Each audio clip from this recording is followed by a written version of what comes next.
Oke, malam ini gue mau jelasin tentang perbedaan koreksi dan manipulasi versi metode yang gue punya ya, metode Samasta Edge.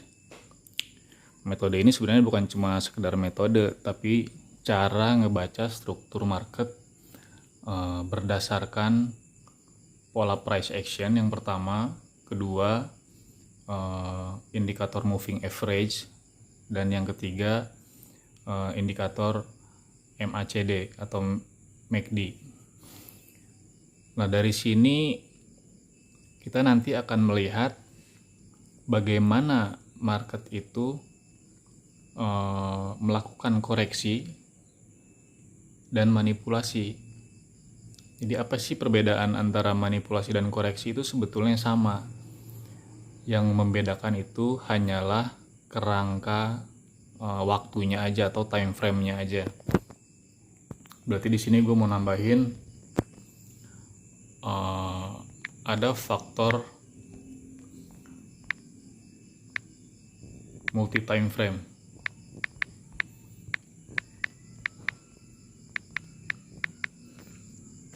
Oke. Jadi ada 4 subbab atau 4 subtema yang akan kita bahas di sini. Yang pertama price action, kedua moving average, ketiga MACD, dan keempat multi time frame.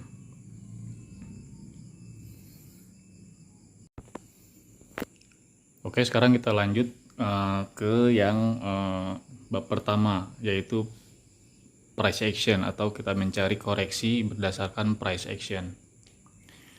Seperti yang gue bilang sebelumnya, kalau untuk nentuin tren, yang pertama kali kita nentuin tren, gue pakai MA50. Jadi si harga ini kalau ada di atas MA50 itu kecenderungannya trennya naik. Pertama itu dari MACD-nya ya, dari moving average. Pertama itu, kedua dari MACD.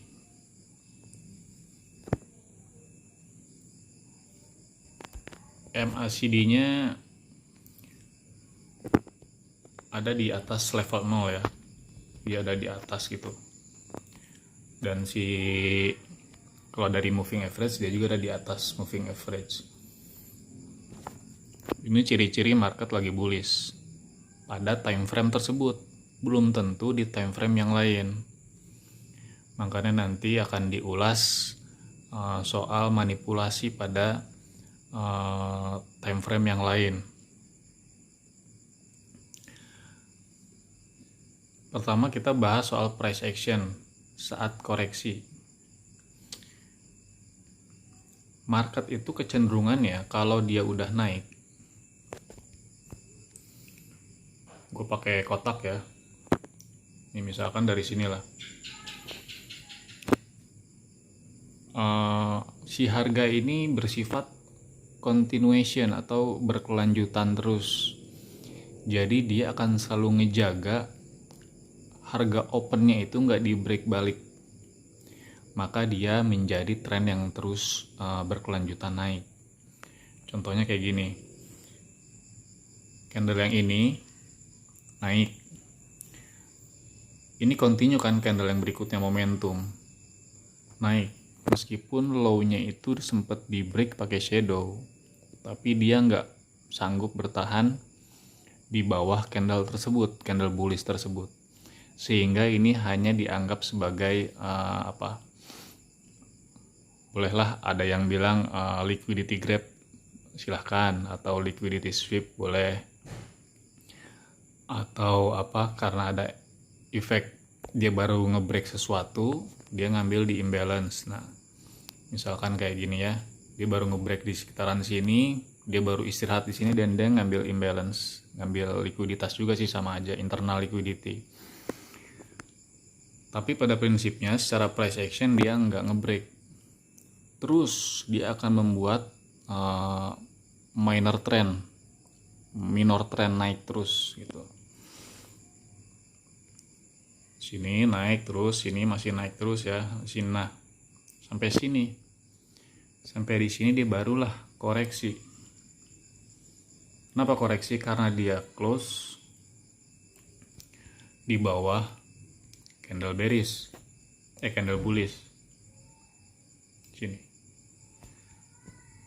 Sebetulnya candle bullishnya pun nggak hanya candle bullish yang inside bar, tetapi candle bullish yang dia sempat ngebreak candle sebelumnya atau momentum dari candle sebelumnya.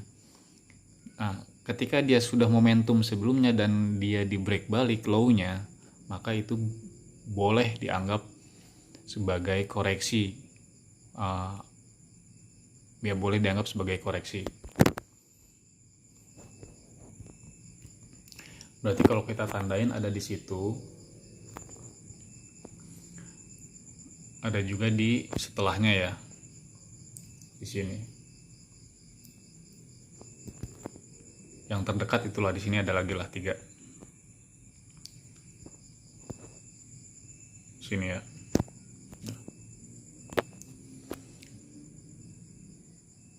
Tapi kita lihat lagi nih dari perspektifnya MACD, apakah si volumenya itu tetap kuat koreksinya atau lemah juga? Tetap secara price action itu koreksi, tapi dari MACD-nya apakah dia tetap kuat atau enggak? Nah, kalau kita lihat nih dari MACD, yang di area sini masih ada di atas signal line semua nih.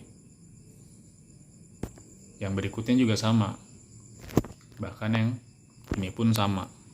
Jadi bisa dianggap itu sebagai simple pullback atau koreksi yang sederhana aja. Kalau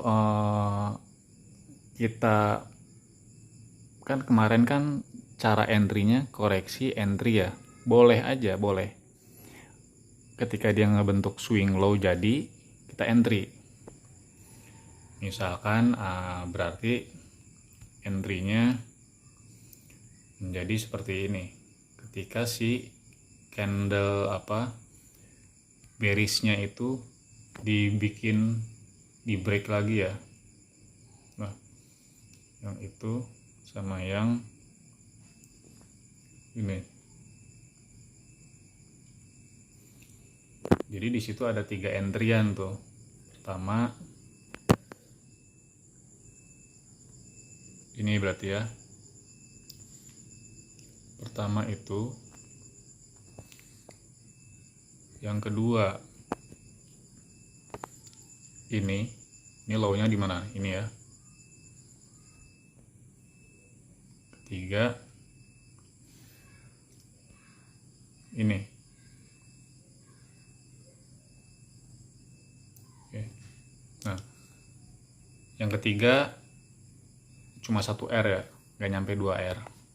Nggak masalah, bukan soal, kita nggak ngebahas soal profitnya dulu nih. Kita ngebahas soal konsep teorinya dulu.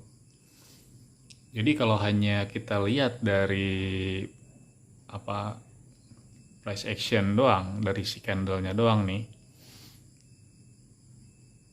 itu pun disebut koreksi, tapi yang paling sederhana.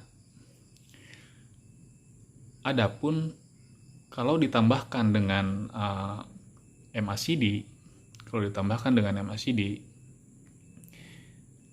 gue biasa nyari yang si volumenya pun ikut-ikutan lemah, yaitu dia turun ke bawah signal line. Ini kita hapus dulu ya. Kita hapus. Nah, gue pengen nyari yang dia ikutan lemah kayak di sini.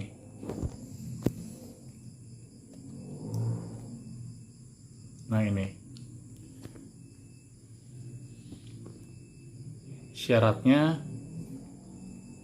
candle bullish yang naik momentum sebelumnya, di sini low-nya udah di break di sini. Oke. Jadi ini adalah candle yang secara price action koreksi dan juga di MACD-nya koreksi, tetapi masih ada di atas MA50, masih di atas MA50.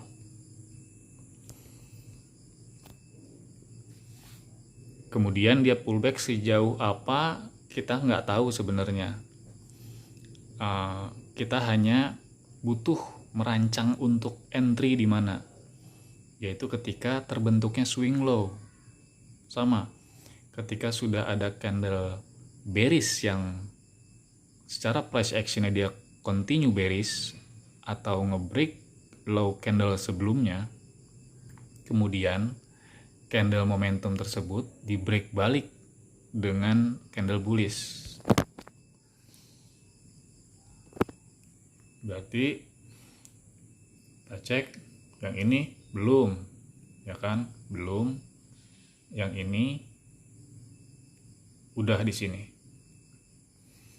Berarti mau tidak mau secara price action yang menyatakan bahwa swing low itu terbentuk adalah di candle ini. Maka kalau kita mau entry ada di situ dan low di sini.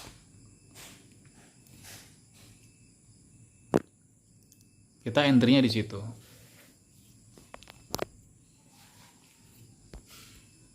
Samalah kayak penjelasan video sebelumnya ya. Terus kita coba cari lagi misalkan di next ternyata dia tuh masih koreksi sebetulnya di sini.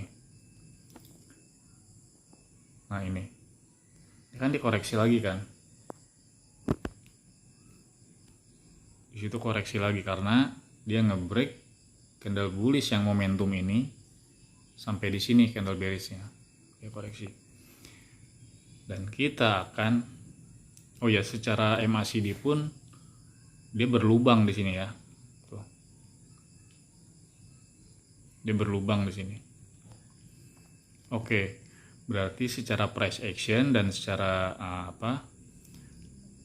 indikator volume dari MACD pun menyatakan sama bahwa di situ terjadi koreksi. Dan entry-nya berarti ada di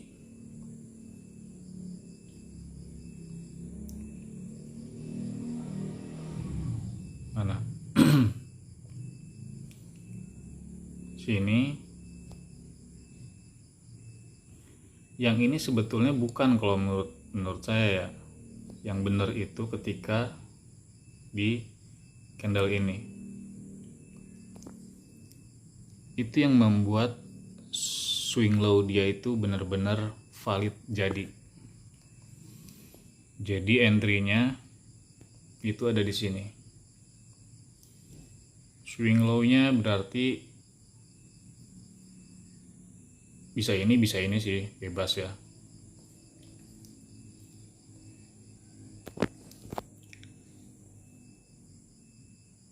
Itu. Kenapa nggak yang ini?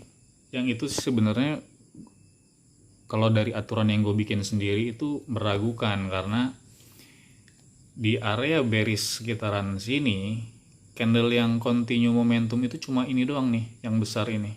Yang ini tuh enggak.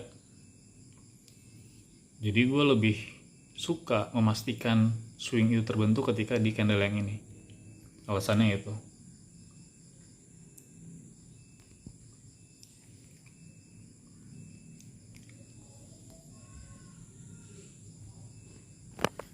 Jadi swing ini nggak sesimpel nggak sesimpel ngebentuk pola shadow yang kanan kirinya lebih tinggi doang gitu. Dia tuh harus ngebreak candle bearish juga. Nah, ngebreak candle bearish pun ada dua perspektif. Perspektif pertama adalah ngebreak candle bearish yang momentum turun. Yang kedua, nggak perlu candle momentum bearish yang di break. Yang penting ada bullish engulfing, misalkan bullish engulfingnya terhadap candle bearish. Contohnya ya kayak di sini. Yang ini ya, bullish engulfing. Nggak perlu candle bearish yang momentum. Kenapa sih lebih aman kalau menurut gue yang candle bearish yang momentum? Karena ketika dia momentum, sebetulnya sifatnya sama seperti ketika dia bullish. Dia akan menjadi candle inside bar. Dia akan menjadi candle inside bar. Nih. Sebanyak apapun candle yang ada di situ, sifatnya adalah inside bar. Mau dia dilewatin sama shadow, tapi dia balik lagi ke dalam. Dia lewat ke bawah, balik lagi ke dalam. Lewat ke atas, balik lagi ke dalam. Nggak ada yang pasti di situ. Itu masih di fase sideways. Jadi kurang lebihnya gitu dari sisi price action. Kita belajar lagi, kita ngulang lagi ke awal ya, tentang pola candlestick, tentang apa, ada bullish engulfing, ada bullish continuation, ada inside bar. Nggak banyak kok, cuma itu aja. Oke. Jadi kita entry di candle bullish yang ini, itu. Begitu juga yang lain ya, ada lagi di sini ya, sini. Oke, kita akan ngebahas di situ. Lihat MACD-nya pun berlubang di situ kan.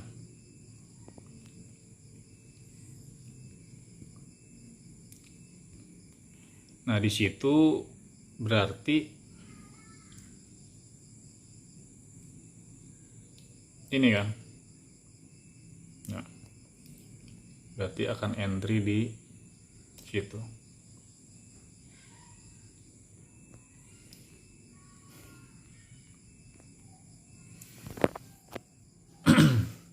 Itu kalau mencari swing yang yang versi harus diperjelas dengan ngebreak candle yang momentum, begitu. Sebenarnya sama-sama punya resiko. Resikonya gini, kalau kita pakai candle yang ngebreak candle inside bar bearishnya, itu dapatnya emang agak tinggi ya kan.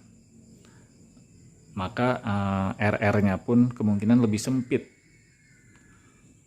Untuk TP-nya, rasio TP-nya lebih sempit. Sementara kalau kita pakai swing yang cukup 3 candle dan ngebreak candle bearish apapun, bisa lebih rendah. Keuntungannya dapat ruang rasio profitnya lebih besar, lebih banyak.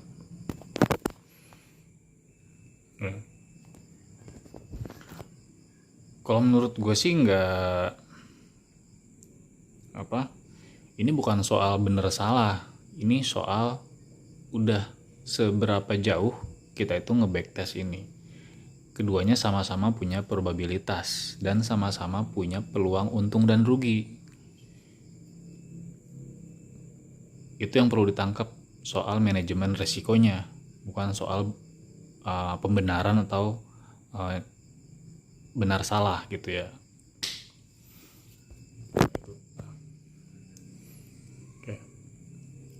Nah, kemudian kita udah ngebahas nih soal koreksi by price action dan MACD. Juga trennya dari MA50. Terus apa sih yang disebut dengan manipulasi? Oke. Manipulasi, ini gambarnya kita biarin gitu ya. Manipulasi itu ketika ada satu time frame yang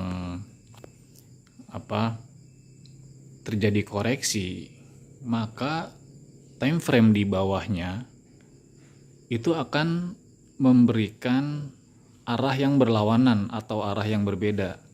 Atau dalam hal ini di sini ketika trend bullish koreksi di time frame H4, dia akan menunjukkan arah yang berlawanan, yaitu kalau kita punya batasan MA50 dan MACD zona positif dan negatif, berarti Di H4 kita akan melihat harga akan nembus ke bawah MA50.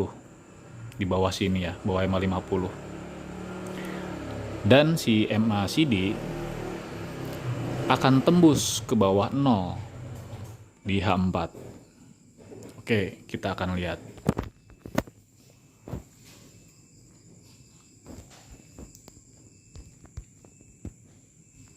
Nah, contohnya di sini tadi. Ketika si daily tadi koreksi, maka si H4 ini akan membuat struktur manipulasi, yaitu dia turun ke bawah MA50 ini, ngebreak di sini kan. Buat apa? Ya itulah liquidity grab atau terjadinya transaksi antara yang jual dan antara yang beli. Karena market ini nggak mungkin kalau hanya ada pembeli doang, butuh penjual. Ketika ada yang jual maka ada barang, kemudian ada yang bisa dibeli. Itu. Dan kita fokus terhadap tren utamanya atau di HTF, lagi naik apa turun. Sampai sini tolong dipahami nih. Jadi fokus kita tetap di HTF-nya. Dia koreksi bullish apa bearish.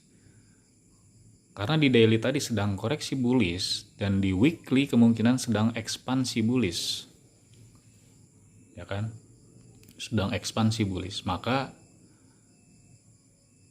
kita jangan ngelihat si H4 ini, oh ternyata dia turun ke bawah 50 dan MACD-nya turun ke bawah 0. Oh dia akan bearish nih, gold akan mulai bearish panjang nih. Belum tentu.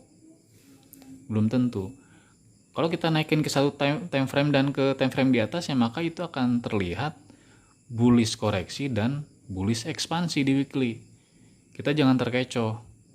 Maka inilah yang gue maknai dengan manipulasi.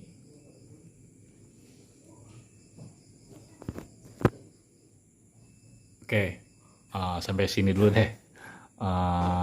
Coba dilihat-lihat dulu gambarnya.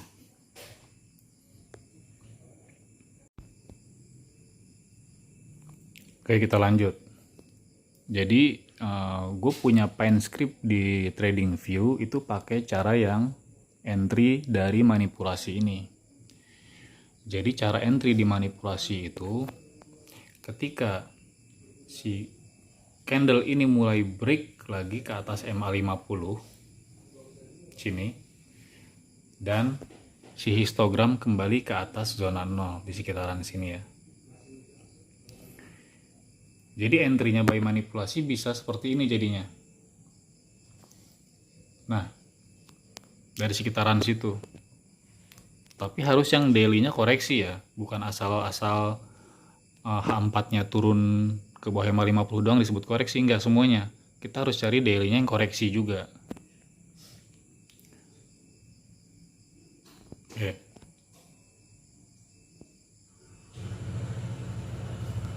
Di situ sama di sekitaran situ berarti entry yang keduanya. Yang ketiganya berarti bisa lebih rendah di sekitaran situ ya, kurang lebih ya.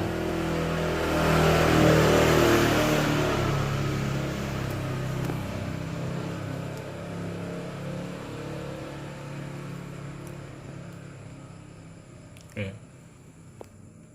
Kenapa sih bisa balik lagi? Pertanyaannya kenapa sih bisa balik lagi ke atas MA50 dan lanjut naik? Bukannya dia itu udah turun ke bawah MA50 yang seharusnya menjadi tren bearish atau tren turun. Pertama kalau dari sisi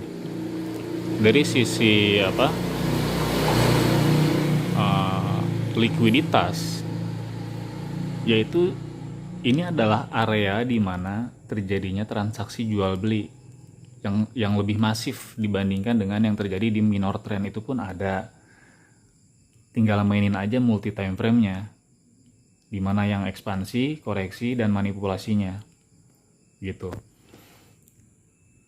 Ini contoh di kasus H4 D1 weekly. Jadi di area itulah terjadi transaksi jual beli. Ya ada pihak yang ngejual, ada pihak yang ngebeli. Nggak mungkin ngebeli terus nggak ada barang yang dijual, ntar habis juga barang, pasti ada yang dijual. Logikanya gitu ya simpelnya. Terus, dan sebetulnya kalau melihat dari sisi moving average, MA50 ini menjadi tren utama pada time frame yang kita bilang sebagai fase ekspansi. Tetapi jika turun ke yang paling rendah di time frame ketiga yang manipulasi, sebetulnya ini adalah tren jangka panjang. Terhadap apa? Yaitu terhadap crossing antara MA200 dan MA50. Jadi posisi sebenarnya ini adalah dia pullback ke dalam MA50 yang posisi MA50 nya masih ada di atas MA200. Nih, gue akan tambahin MA200. Makanya di sini kenapa ada beberapa MA, itu sebenarnya mengandung arti di situ. Ya. Sini. Ini kecenderungan yang sebenarnya market itu sedang berada di atas MA200 secara rata-rata.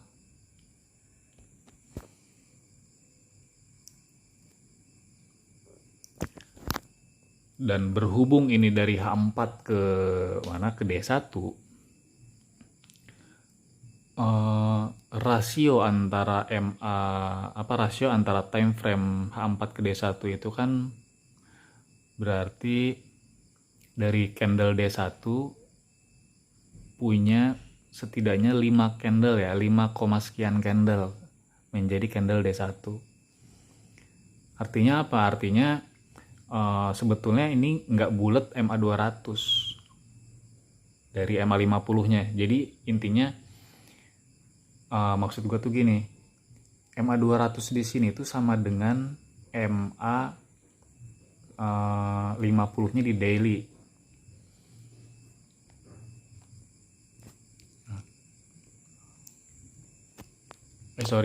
MA10 nya di daily.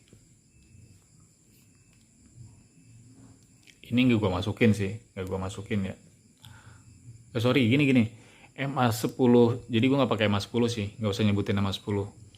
Pokoknya si MA50 yang ada di daily ini, kalau menjadi posisinya sama di H4, setidaknya dia itu dikali 5, sekian. Jadi menjadi tren panjangnya si H4 untuk menggantikan MA200.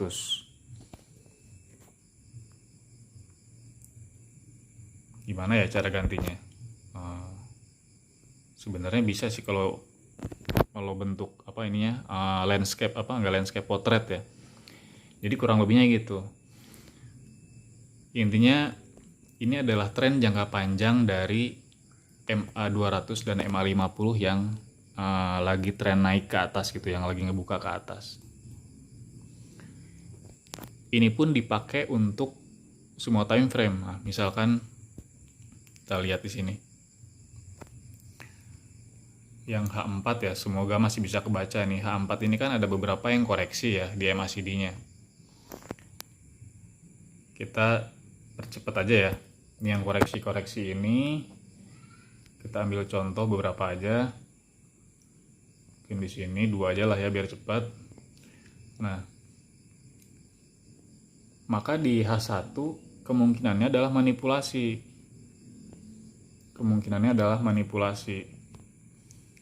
Dan si MACD-nya akan turun ke bawah 0. Karena akan turun ke bawah 0 dan kembali lagi ke atas 0. Ini kebetulan kecil banget, tapi nggak apa-apa. Yang penting di time frame yang tadi, yang di H4-nya koreksi ya. Entry-nya sama lah, ketika dia kembali lagi ke atas 0, histogramnya sama ke atas MA50. Nah kalau di sini nggak perlu lah, karena sebenarnya dia nggak turun ke bawah MA50, nggak perlu dipakai. Oke. Jadi di H1 pun sama kayak begitu. Nah, misalkan di sini juga nih ada turun ke bawah EMA 50 dan naik ke atas EMA 50. Kalau di sini H4-nya koreksi juga gitu. Oke, sampai di sini ya. Oke, sampai di sini gue rasa udah terlalu panjang videonya. Mudah-mudahan ilmu ini manfaat buat lo semua yang nonton. Makasih ya.